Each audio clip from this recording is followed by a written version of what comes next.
So a couple of factors in there is that it's on the rise in terms of just so many more kids are becoming nearsighted, and with that comes with a lot more kids becoming short-sighted, nearsighted, or myopic much earlier, and therefore their trajectory means that they're at higher risk of ending up with what we call high myopia and even very high myopia. And then what that is associated with is adult eye diseases, and fairly serious ones. So the risks increase or multiply, in fact, the more myopic you are.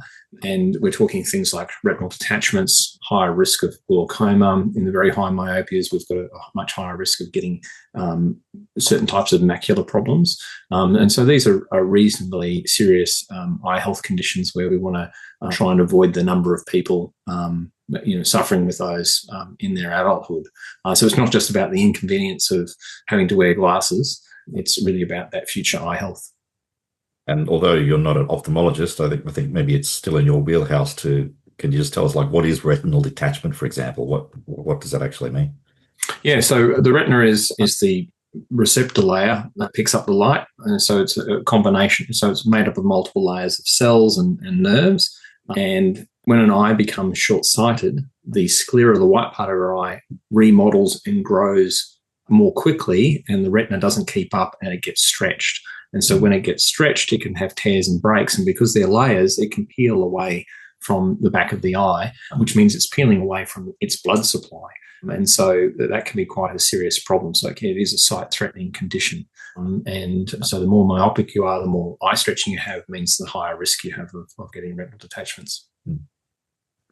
So have we learned anything about myopia in the last 10 or 20 years that has changed the way that you approach myopia and how you talk about it with parents? Look, I guess the philosophy that I was educated on in vision and optometry meant that I've always viewed myopia being associated with near work in some way and lifestyle choices in some way. And what we have now, 20, 30 years later, is an acceptance and a whole lot of proof that those things are actually connected.